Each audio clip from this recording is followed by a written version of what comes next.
To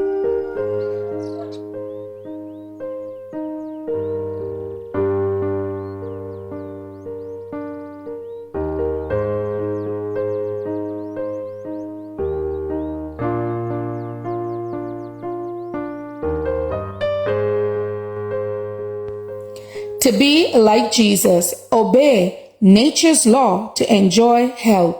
Let no man despise thy youth, but be thou an example of the believers in word, in conversation, in charity, in spirit, in faith, in purity.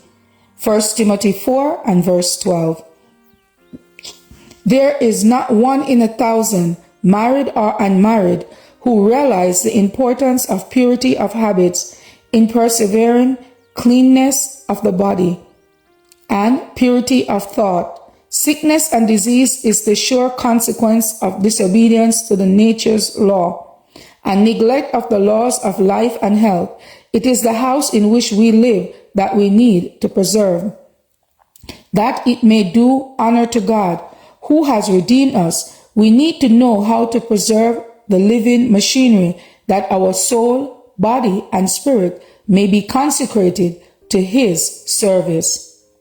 As rational beings, we are deplorable, ignorant of the body and its requirements, while the school we have established have taken up the study of physiology.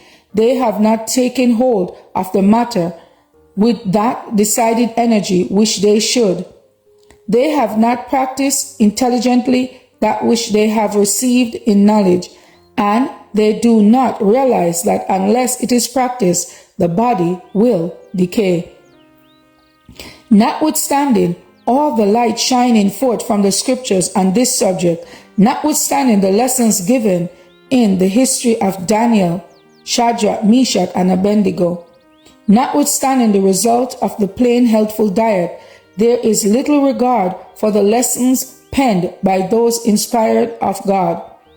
The dietetic habits of people generally are neglected. There is an increase of tobacco use, liquor drinking, and subsistence on flesh meats. You are the Lord's property, His by creation and His by redemption. Thou shalt love thy neighbor as thyself.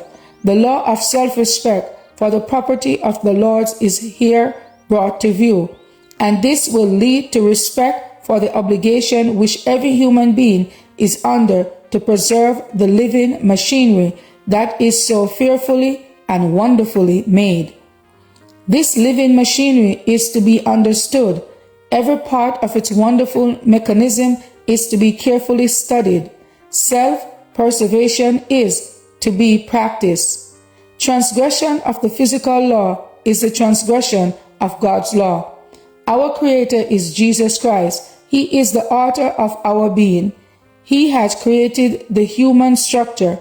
He is the author of physical laws as He is the author of the moral law. And human beings who are careless and reckless of the habits and practices that concern their physical life and health sin against God. To be like Jesus, October 21st. As for me and my house, we will serve the Lord. Thank you all for listening, and please join us once again tomorrow for your daily devotional reading. God bless.